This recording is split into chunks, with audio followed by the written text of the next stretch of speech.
how about the weather in Netherlands there? It's very, very nice now. So you have a 20 something degree. Now it's like perfect. It's like 25. This weekend it was a little warmer. So Netherlands can get pretty warm.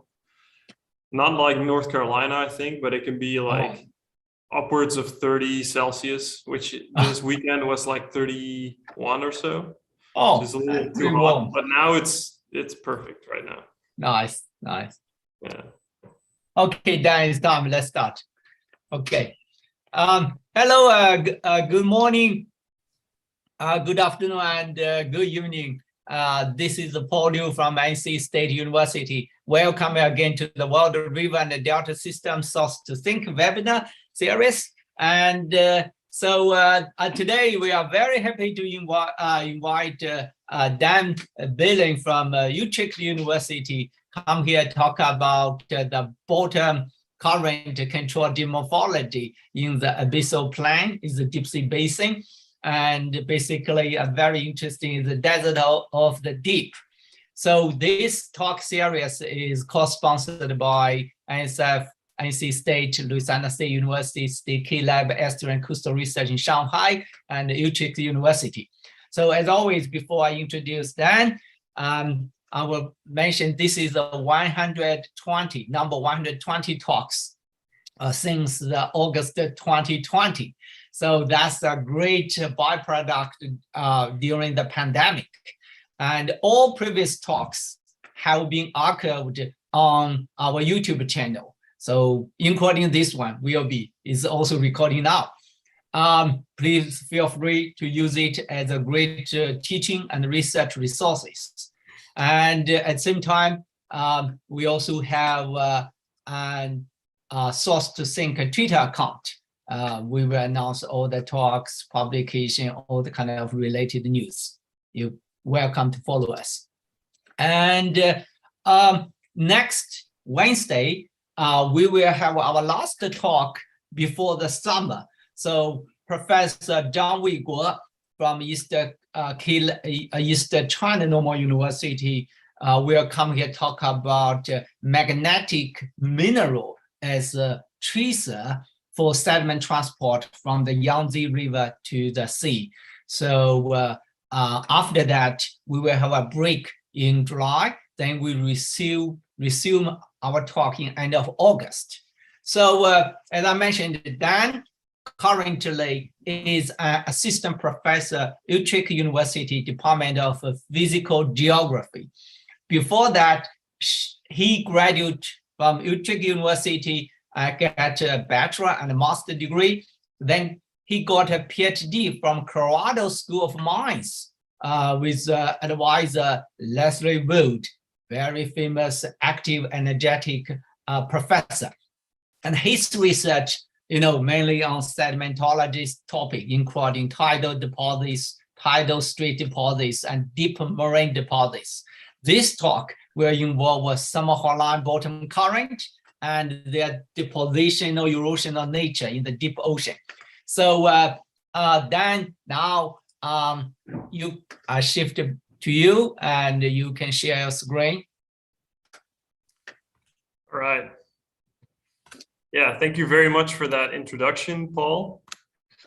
So I'm very honored to be able to do a talk on your great platform. And I'm even more honored to be the number 120 talk, which is a very round, beautiful number, of course.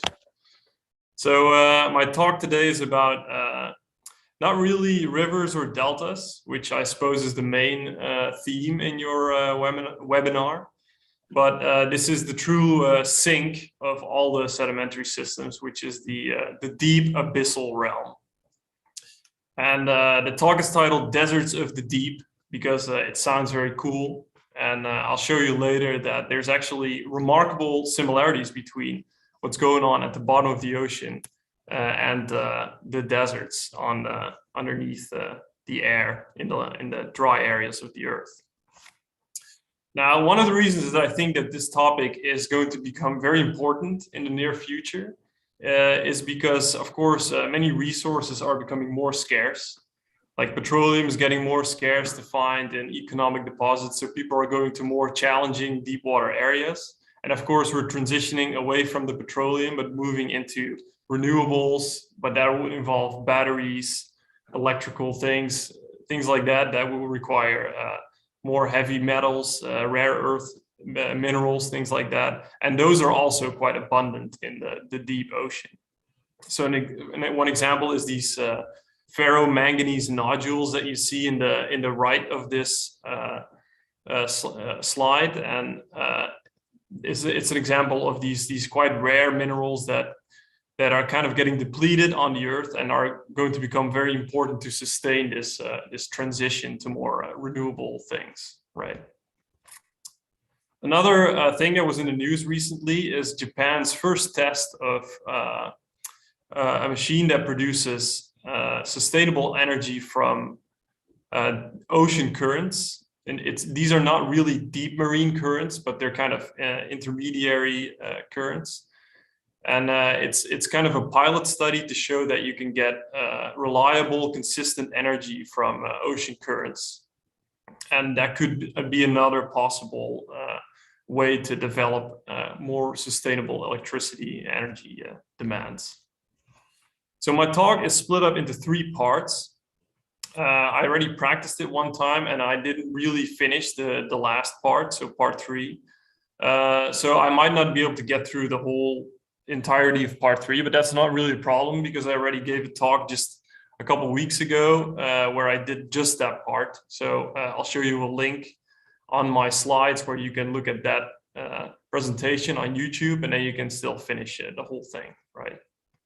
Now, part 1 is about how actually does the sediment end up so far in the basin, so far in the ocean, in the abyssal plain. And then part 2 is how are these sedimentary systems developed and which processes are dominant. So part 1 is how does sediment end up in the abyssal plain? Well, there's basically 2 sources of sediment, mainly. One is gravitationally driven detrital material, so erosional material from the land that goes all the way into the deep ocean. And the second is autogenic material, so usually biological things, skeletons of marine organisms that fall out from the water column and also end up on the ocean floor. So this is a SEM, scanning electron microscope image of a sample of abyssal sediment. So this is sediment that is from roughly 4,000 meters depth in the Atlantic Ocean. And it shows this mixture very beautifully, right? So you have these kind of metal looking, kind of scrap yard looking things like the beam with the holes in it. Those are actually siliceous biogenic sediments. So material skeletons from all sorts of biological creatures. And then in between you have these flakes of non-biological material, which is basically detrital material that comes all the way from the land. Now, one part of my PhD research, I tried to get some sort of quantitative grip onto what proportion of sediment comes from which one of these sources. Because I asked this question, okay, so in order to understand all this sedimentology at the bottom of the ocean, we need to know where the sediment comes from, right? And we know that it comes from these 2 main sources, so from the ocean, from the water column and from the land. But then to which extent does it come from one source and does it come from the other source? So the method that I came up with is to look at sedimentation rates, and then specifically the differences in sedimentation rates between the open ocean as compared to submarine platforms. So as a rationale, you have open ocean, abyssal plain settings that collect this material from these turbidity currents that eventually is derived all the way from the land. And these collect all this material through gravitational flows. Whereas submarine platforms, they're kind of isolated topographically, so they don't really collect any of this erosional material. So instead, they only collect water column produced sediments, right? That's the idea. So the hypothesis is that the submarine platform settings will have much lower sedimentation rates than the open ocean. And by comparing how much slower the sedimentation rate is, we can actually get some sort of quantitative measure of where the sediment comes from generally. So for this study, which it's kind of in an early stage, like I didn't really have the time to develop it into a full-blown publication. It might take the help of a student in the near future. But we looked at sedimentation rates in all these different IODP cores. Now, unfortunately, there's kind of an asymmetric divide between where the platforms are and the open marine settings were. So most of the open marine cores that were suitable for this research turned out to be in the northern hemisphere, while most of the submarine platforms turned out to be in the southern hemisphere. But generally, I don't think that kind of asymmetry would create much of a bias in any way. Now, indeed, what I found is that sedimentation rates on these platforms are far lower, so which is very consistent. So sedimentation rates across all these open ocean settings, they are quite consistently relatively fast. In this case, it's 55 or 56. What is it? Million years per meter, and then the platforms are much lower. And the consistency in these measurements from these different areas really shows that there's real strong distinction between the way that the sediment arrives in these locations. So another way you can plot that is on this type of graph, where you can see the sedimentation rates of all the different submarine platforms in red, which is very low, like nearby 4 or 5 millimeters per 1,000 years.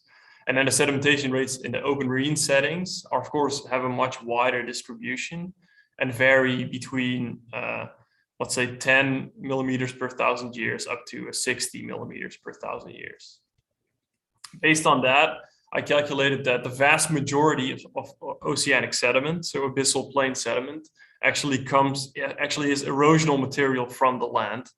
So from this calculation, I found that 92% of the material on the abyssal plain is from the land. Now, of course, that's a major generalization. And of course, there's many different sedimentation rates across the ocean.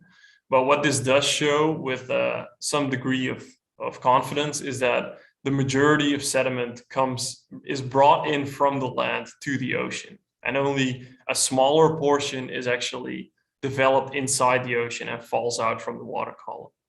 And on top of those, there's additional sources of sediment in these settings, like wind-blown sediment or even cosmogenic sediment.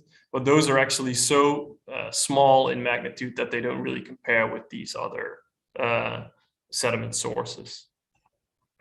So what does this sediment look like? Well, it's basically very, very fine-grained clay, which has this very strong tendency to flocculate. So these clay particles, they're only like 10, 20 microns across, and they have these electrostatic properties that cause them to kind of flock into larger stacks of plates. And this makes it very, very difficult to find out what is the effective grain size in these settings, because of course a single flake behaves very differently sedimentologically as compared to a flock, like a group of many different flakes that has a much larger size. Now, there's been a lot of really interesting work on this by, for example, Nick McCabe, who's looked at how bottom currents, so all these slow continuous processes that happen in these settings, how they can actually winnow down all these different flocks and flakes into a very specific grain size distribution, which is very interesting series of papers that is definitely worth reading. But yeah, overall, the grain size is very fine. So I've looked at grain sizes in these 6 or 7 different logs, and just to show them, these are 7 completely different types of abyssal bottom current deposits, and in all cases they are dominated by silt and clay. In some cases, there are thin layers of sand that are probably turbidity current events, short-lived events that bring in some coarser material. But overall, basically all of these very deep marine types of deposits are clay and silt. Now, it doesn't mean that there are no sandy bottom current deposits. They do actually exist. And I'll show you some examples later, but they're actually very, very unusual and very, very rare. So these data are actually smear slide data. So they're direct measurements from the core, basically taking a tiny sample, smearing it over a piece of glass, and then looking at what grain sizes there are. So they're pretty reliable measurements, and they're pretty conclusive that they show that across the whole spectrum of different types of abyssal bottom current deposits, there is really a dominance of very fine grained material. All right, so now we know kind of where the material comes from and how it's transported into these settings. So the next question is what kind of spectra of different bottom current deposits, contorites, are out there? So there's essentially two main process families, so to say, in these really deep settings. The first I mentioned many times already, which is turbidity currents. These are flows of a mixture of fluid, water, and sediment that have a density that is higher than the surrounding water. And they can flow like a river, basically very, very deep onto the abyssal plain for thousands of kilometers from the land into the deep ocean. Those are generally episodic, so very short-lived, very powerful events that we haven't really observed many of them like as they happen. There are some studies on that, but generally they're very short-lived and transient. Opposingly, there's also bottom currents. Those are flows that are continuous and they happen all the time. And they're driven by these zones of deep water formation. So an example here is if you click the YouTube link or if you type the YouTube URL, then it takes you to a very, very nice visualization of how these bottom currents work from a numerical modeling study. And this picture that you see is a screenshot from that video.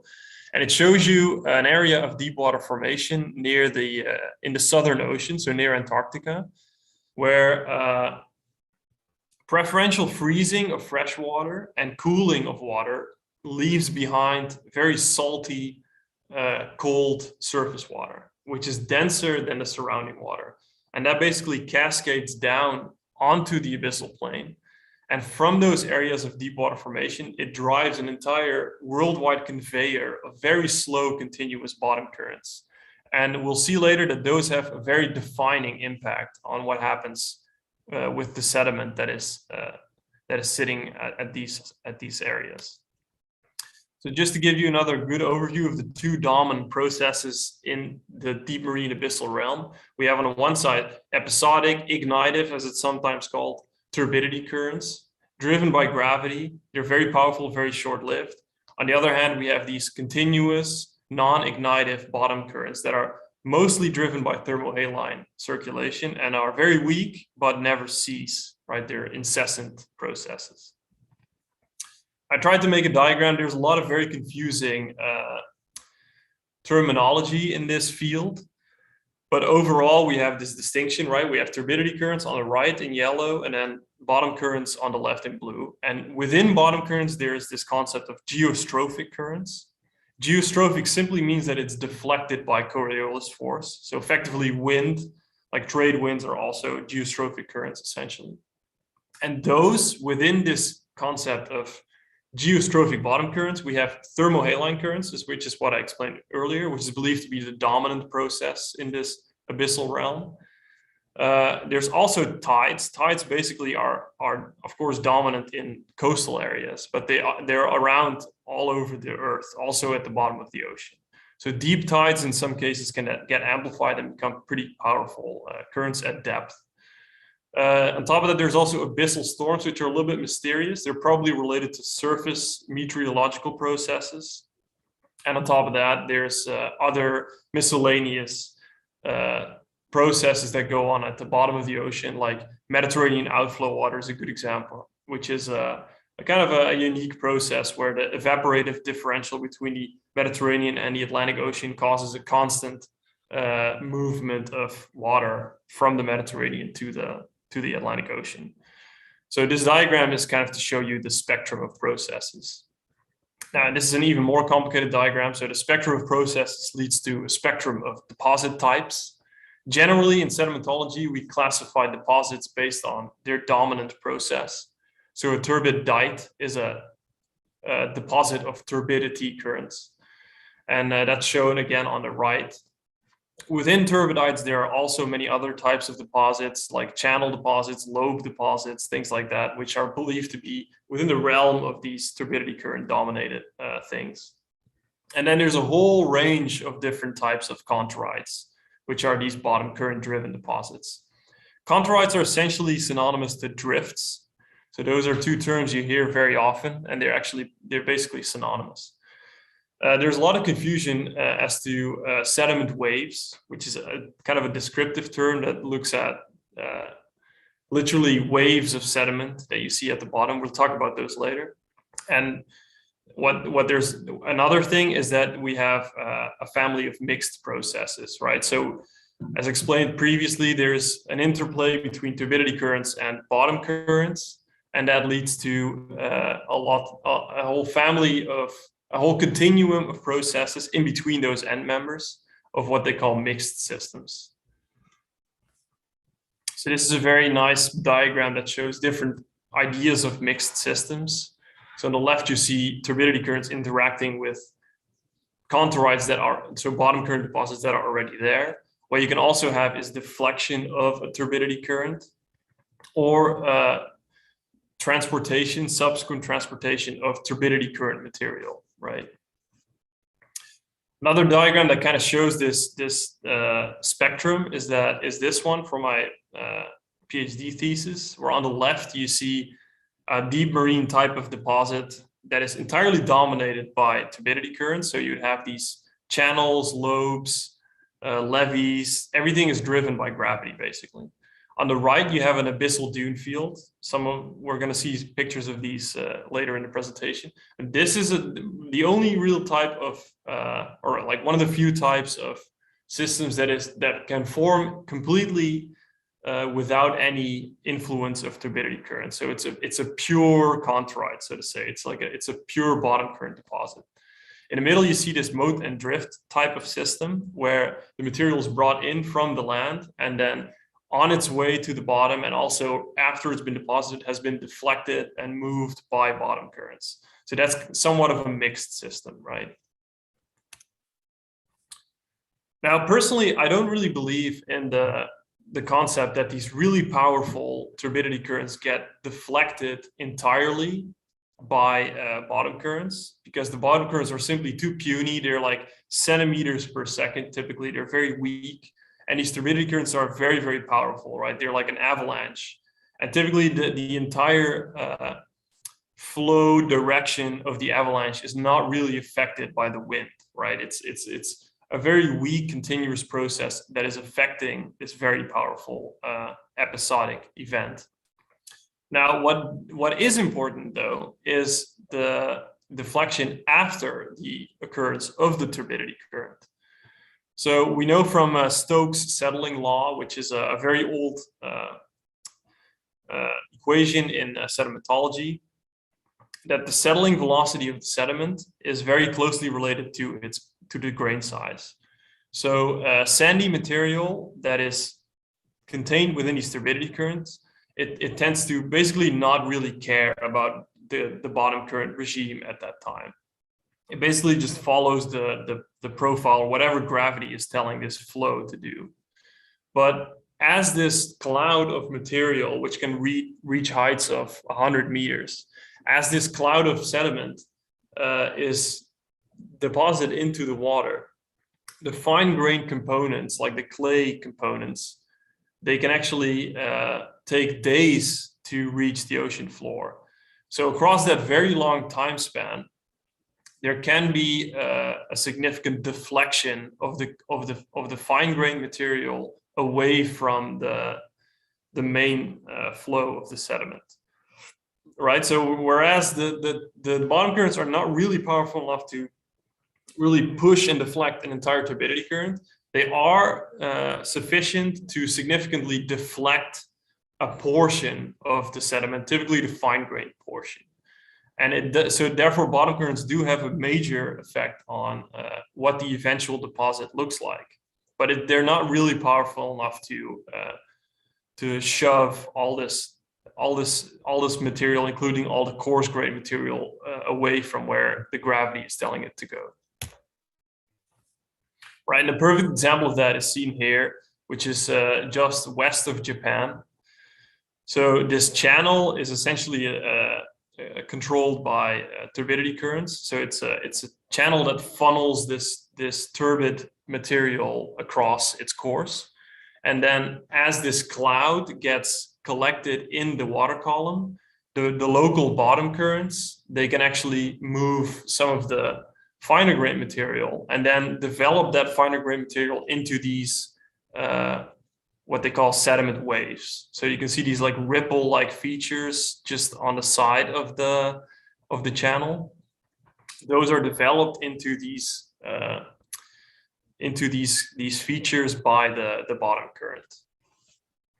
Another thing that's very common on the continental slopes are these are also sediment waves, but these are not controlled by bottom currents at all. So they're commonly confused to be contorites or some kind of bottom current deposits, but they're actually they're called cyclic steps, and they're basically caused by alternating critical and subcritical current conditions as this material is coming down the slope, right? So these are controlled entirely by gravity, by turbidity currents essentially, and they're not controlled by bottom current deposits, but they are sediment waves. So there's a lot of confusion now about the processes and the resulting deposits. The main differences that you can see geomorphologically between these sediment waves controlled by turbidity currents as compared to the sediment waves controlled by bottom currents is that the cyclic steps, so the turbidity current sediment waves, they migrate backwards. So they migrate up the slope. And they kind of have this lobe-shaped divergent geometry that is associated with the channel, because it's essentially something that is related to this turbidity current. So it's not really an abyssal dune field like the ones we're going to see next. So here's an example of a true abyssal dune field. These are this is a seismic time slice. So this is actually not on this ocean floor, but this is an ancient ocean floor. And it shows some really large barcan dunes that formed at the bottom of the ocean, made out of very fine sand. And they basically display every sort of geometry that you would expect a barcan dune to display. And these these migrate perpendicular to the slope, so they have nothing to do with turbidity currents. They're basically just entirely driven by continuous bottom currents. This is from the same seismic survey. So on the left, you can see the time slice. On the right, you see some interpretation where you can see the main channels of the turbidity currents. They basically just trend down the slope. They're not really affected by bottom currents. There's some interpretation that the lobes are a little bit asymmetric, but generally speaking, the turbidity currents just go straight across the slope down to the basin floor. And then along the slope, some of the material is actually formed into dune fields, right? It's very similar to what we see in the desert. So there's material lying around sediment, there's continuous current. In the desert, that would be wind. Here, it would be a thermohaline bottom current. And that essentially just moves this material into dunes. So yeah, so if you don't believe me that there's bark and dunes at the bottom of the ocean, this is a perfect image. It's actually quite old. It's from this study, Lonsdale and Malfait, 1977. And these are barcan dunes made out of foraminiferal sand, so dead forams essentially. And they're at a depth of like roughly 2,500 meters. So there's no tides in this area. There's not really much going on in terms of flow processes other than thermohaline bottom currents. And those are believed to be the process that develop these dune fields. And these are very extensive, and they're also very, very large dunes. Like, you'll be hard pressed to find any Barkhan dune on land that has the size of these. They do exist, but they're in usually large dunes, typically the ones that are on the Abyssal Plain. Now, perhaps the most spectacular example of an abyssal dune field that we currently know of is the Zapiola Ridge abyssal dune field. And these, to my knowledge, are the largest migrating dunes in the world. So they're over 100 meters tall, and they have a wavelength of 7 to 10 kilometers. And they exist across an enormous dune field that is over 1 million square kilometers off the Argentine basin. And this is not some shelf feature or anything. This is a true abyssal plain feature, over 5 kilometers of water depth. And it's mostly covered by these giant migrating transverse dunes. So transverse meaning that the crest of the dune is perpendicular to the direction of the current. If you trace the crests wherever you can, because not the entire region is only partially mapped with sonar information. So it's not known where the exact location and dimension of this dune field. But wherever possible, I tried to trace the crests on this figure on the right. And you can see that they follow this kind of spiral pattern, which, if you superimpose, the arrows that you see are actually the modeled current directions. So they're modeled using numerical models. And they show that this area is part of a cyclone. So it's the bottom currents here move in a rotational trend. They're relatively strong, but not that strong. They're only 15 to 20 centimeters per second, roughly.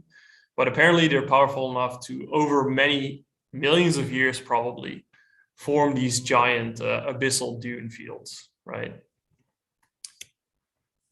Here's another example of an abyssal dune field in the North Atlantic Ocean. So these are not transverse dunes like the ones we saw earlier. These are linear dunes.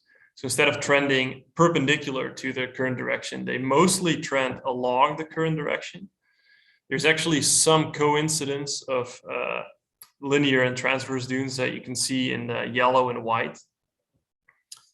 Now, I actually should have put a pre-interpretation sonar image there. But if you go on Google Earth and you go to this particular area, just west of Ireland, you'll find that at a depth of more than 3 kilometers, there's these quite large linear abyssal dunes. And they exist across a very large surface, right? So we know that from the Aeolian realm, we have, of course, Barkhan dunes, we have linear dunes, we have transverse dunes. So what other types of dunes do we have that are maybe not present or perhaps not yet discovered on the Abyssal Plain? Well, like I showed previously, there are definitely so these linear dune features, which in terms of their planform geometry and also their cross-sectional geometry are quite similar to Aeolian dunes. We have transverse dunes, like I showed previously. Barkhan dunes is another Barkhan dune field offshore Florida. This is not really abyssal depth, but about a depth of 500 meters. Again, very large Barkhan shapes. We have these types of depositional systems that may be some sort of Barkhanoid dunes, but of course the data is very, very limited. So it's very difficult to make these kind of interpretations very strongly, except maybe for the Zapiola dunes. Those are pretty clear, but the ones here in the Gulf of Aden dunes, they look somewhat like a Barkhanoid type of morphology. And then finally, the pyramidal dunes or isolated dunes in the Caribbean Sea. Again, not fully clear if these are actually dunes. They could be some sort of other ocean floor feature that we don't know how it forms. But it does seem that these geomorphologies on the abyssal plain are actually very, very similar to these Aeolian geomorphologies, which is quite unexpected and quite interesting, I think. Now, just to show you there's actually quite a lot of information on what these types of features look on the inside. So this is a compilation of seismic and ground penetrating sonar data of various chondrites and abyssal dune fields. So the top left, you can see the Gulf of Cadiz moat and drift system. There's been many really interesting studies on this particular system. Rebesco has some really good studies. Hernandez Molina has some very interesting in-depth studies about this system. And it's essentially a coincidence of turbidity currents and Mediterranean outflow water bottom currents. On the top right, you see some seismic images of the sandy Barkhan dunes that I showed earlier. They have quite some thickness to them as well. And in this particular case, they actually act as hydrocarbon reservoirs. So they could also have some sort of relevance to whichever mineral or resource thing is going on there. The bottom left shows some transverse dunes, quite similar to the Zapiola ones I showed earlier, but these are in the Bahamas. You can see that they have a subcritical angle of climb, meaning that they actually accumulate sediment faster than they migrate forward. That gives them this kind of geometry of these, what you could call climbing ripples or climbing dunes. This doesn't really mean anything about the dune itself, other than the ratio between sediment accumulation and forward motion is in the favor of sediment accumulation. Now that already gives you some idea of how insanely slow these dunes migrate, right? They move extremely slowly, much slower than we see on land. The bottom right, you see this type of system that often generates a lot of confusion, which is these sediment waves that are formed by turbidity currents, which is the cyclic step system. And on seismic data, it's very clear that the crests of the dunes move upwards. So they have this backwards motion. So opposed to these transverse dunes, which move with their crests along the current, the cyclic steps actually move with their crests back into the current, right? So they have this opposing migration direction. Now, we do actually have some information on how fast the abyssal dunes move. And the answer is they move extremely slowly. So Flood and Geosan from 2002, they actually look at ground penetrating sonar profiles. And they have drill cores where they know the ages of certain horizons based on foraminiferal information. And based on that, they can calculate the forward migration. And they show that they move about 2 millimeters, 2.6 millimeters per decade, which is very slow. So if you compare that with a wind-driven Barkhan dune, which can move up to 30 seconds per day, 30 centimeters per day, the abyssal dunes actually move 500,000 times slower. So these abyssal dunes, they're comprised of very fine sediment. So instead of being sandy like we're familiar with, they're very fine clay, flocks of clay. They form in very slow but incessant currents, and they migrate very slowly, and they're very large. So that's basically the main comparison and differences between these deserts of the deep and the deserts of the land, right? Now, one very important footnote here is that our information on the migration character of these abyssal dunes is very limited. So what we really need is sequential sonar profiles to show, of course, how the dunes have moved over time, because we don't know how continuous this motion is, whether it's very episodic motion, perhaps due to short-lived moments of powerful bottom currents. So we don't really know how consistent the motion of these dunes is. Now, another unknown is, what do they look like up close? Like, for every type of deposit, almost, we have pretty good analogs in the field, right? In outcrops, in all sorts of different data. But for abyssal dunes, we don't really know. Like, there's not really a lot of studies done on truly abyssal sedimentation. Of course, most of the sedimentary material that we find in outcrops is from foreland basins, places like that. Those places tend to be either disconnected from thermohaline conveyors, or they tend to be non-abyssal in water depth. So one study that I'm really interested in doing, in trying to organize right now, is to figure out what does the cover of an ophiolite look like sedimentologically. So of course, ophiolites are up-thrusted ancient ocean floor, including, all the pillow lavas and all the basalts. And on the tops of ophiolites, you typically get some sediment cover that was formed directly above the ocean floor. So truly abyssal sedimentation. And these types of sediments, they're typically quite metamorphic, so they're quite hard to do sedimentological studies on. But they've been very, very poorly studied in the context of sedimentology. Now, this picture I have is one of the few I could find of ophiolite cover sediments. And in this case, it consists mostly of chert and turbidites. But I'm sure that there are some places out there that have abyssal sediments, so ophiolite cover, that is affected by some strong bottom currents. And I think it'll be really cool to find some of those and to study them. So yeah, as I predicted, I ran out of time to do part 3, but that's okay. So part 3 is a little further in its development, so it's already under review right now. And this study is called Predicting Bottom Current Deposition and Erosion. So I already predicted that I didn't have time to explain this part completely, but the good news is that I recently did a talk on the first Bauma International Conference of SCPM. And if you type in this YouTube URL on the top of the slide, then you can see the entire talk about this portion.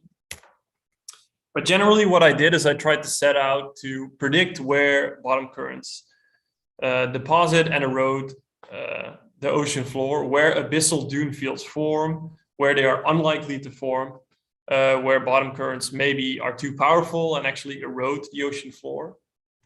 And I did that by integrating various data sets. So I used numerical ocean model runs. I used interpolated seismic and well log information. And I used mapped dispersals of chondrite deposits to train a model, numerically train a model of all these data to predict where the deposition and erosion of the bottom currents happens, right? And the results of that is here. So in green, you can see the deposition of these areas, and it shows you that generally speaking, most of the bottom current deposition occurs at the base of the slopes. Right, so the most of the abyssal plain in most areas doesn't really have that much bottom current deposition, especially mid-ocean ridges, areas that are really, really, really far from the land. They don't really get enough sediment, and they don't really have enough amplified, powerful bottom currents to develop these abyssal dune fields. Now, there are, of course, examples like the North Atlantic or the Argentine basin here on east of Argentina. But overall, the abyssal plain is mostly in what I call bottom current stasis. So it doesn't really have that much deposition nor erosion of bottom currents. All right, so I think that was the talk. Please let me know if you have any questions or if you want me to talk a little more about specific specific thing that I mentioned. So I'll be happy to share more information. All right. Hey, Dan, you down this part? Yep. It's wonderful. 45 minutes, right? Yeah, perfect. Yeah. Thank you so much. So let's see, okay. If the audience, if you have any question, any comments, you can go ahead, unmute yourself directly, ask them.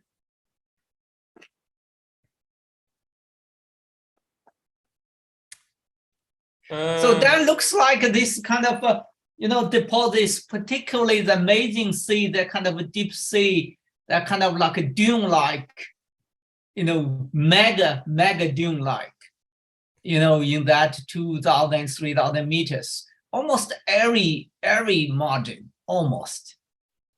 Yeah, they can be very large. Yeah, so I think they're probably the biggest bed forms on Earth, and they're also the longest lived bed forms on Earth. But they migrate very, very slowly. So I guess going there wouldn't be very impressive. But yeah, it was interesting to learn that that some of the most impressive bed forms on Earth actually exist way down at the abyssal plain. Yeah, that's I guess because the sea level is only about 100 meters. Is there any evidence show the sea level interglacial glacial change affect their deposition? Yeah, that's a very good question, and the answer is yes. So if you look, for example, at bulk density measurements or grain size measurements across these drill cores that penetrate these dune fields, you see very, very clear glacial interglacial changes. And the reason is probably not because of sea level changes directly, because of course they're so deep. If you're 5 kilometers water depth and this changes 100 meters, material shifting down. Yeah, so it probably has to do with changes in sedimentation rate and also the strength of the bottom current conveyor. So in glacials, the bottom currents are more powerful, and they probably make the grains slightly, or deflate the very fine clays and leave slightly coarser grains, something like that. It's not entirely clear. Yeah. Okay, anybody else? Any question?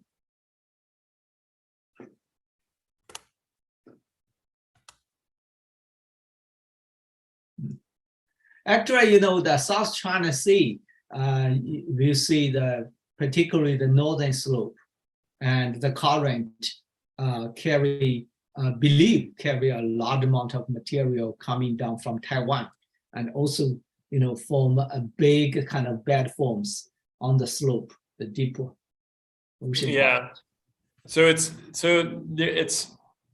you have to be careful there if you look at these things that are these sediment waves that are on the continental slope, because those tend to be those cyclic step types of deposit, and those are generally not created by like thermohaline currents. Yeah. But they look very similar. So they look basically the same as these abyssal dune fields, but it's actually an entirely different type of process. But there's lots of there's a whole ecosystem of different types of deposits and sedimentary environments in the abyssal realm. Wow. Yeah. How about in offshore Amazon in the deep Atlantic Ocean flow? Is there any?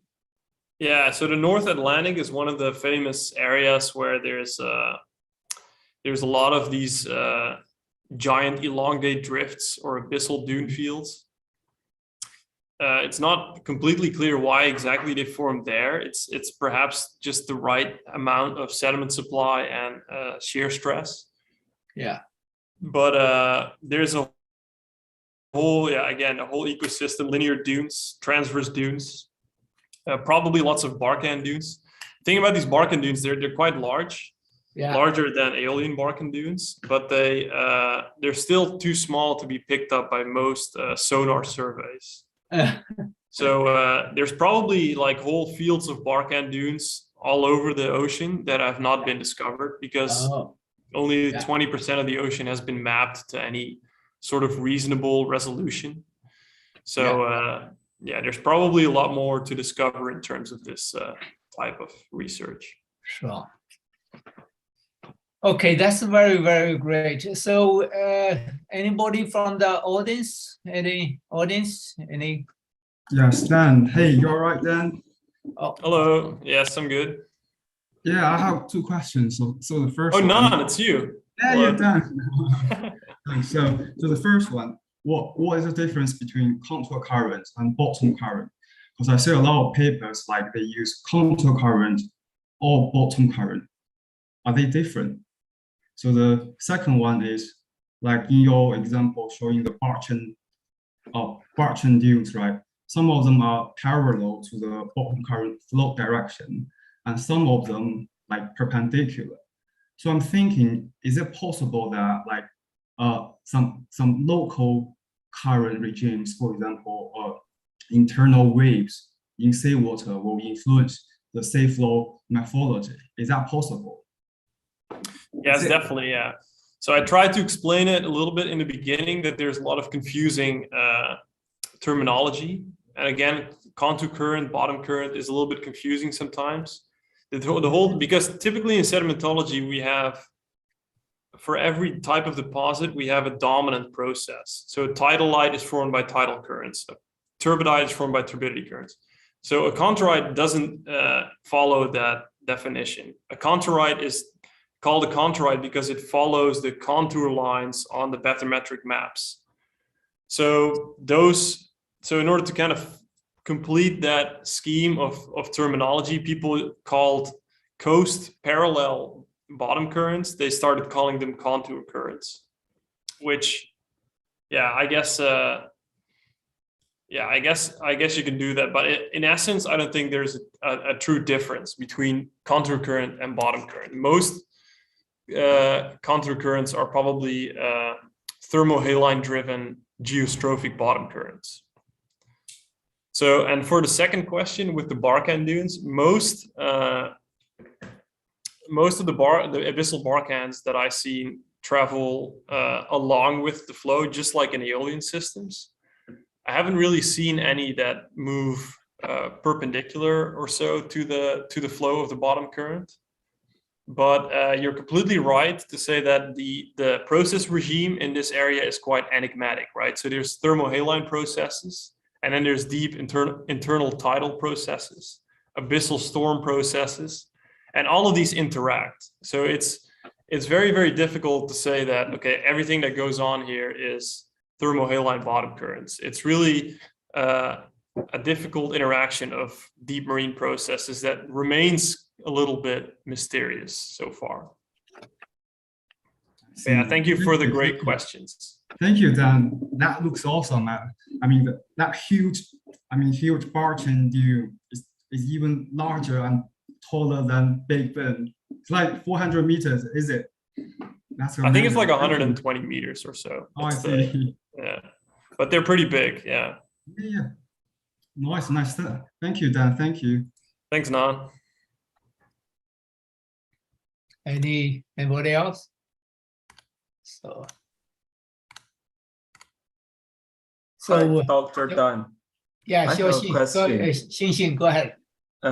I noticed that you show some sediment waves that form under the influence of bottom currents. I noticed that the wave crest ridge is perpendicular to the bottom current direction. Does that mean the sediment waves could be formed under the bottom current, which is which have a flow direction more normal to the wave crest? Yeah, so again, probably this is another question relating to this problem within the sediment waves that we've discussed. So the sediment waves is like a descriptive term, and it talks about these deposits, these wavy fields of sediment deposits, and those can be either abyssal dunes driven by thermohaline currents. Yeah. Oh, am I still connected? Yeah, because there are some references, there are some papers shows that the flow directions is oblique to the wave crest. So I'm not sure, and I'm not clear if it is possible to normal to the flow directions. Yeah, so it's very difficult, right? One diagnostic criteria that you could use is to see if the bed forms are moving up the slope, in which case they're or moving opposite to the current, in which case they're probably cyclic steps driven by turbidity currents. Or alternatively, if they move along the current direction, then they're probably abyssal dunes. If they move oblique, then I don't know, there's maybe a problem somewhere, or maybe something that I don't know of, or there's something complex going on. And of course, in this field, which is quite understudied, there's a whole range of processes that are perhaps not well described or not fully understood. So it can be very mysterious in some cases. Yeah, but your figure can support my current research. That's great. Yeah, thank you. Thank you. Thanks for your question. That's very nice. So any more questions?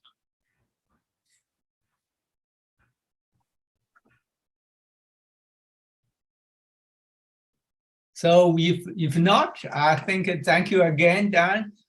And it's a great talk. And we need that kind of deep sea think part, presentation. That's very nice.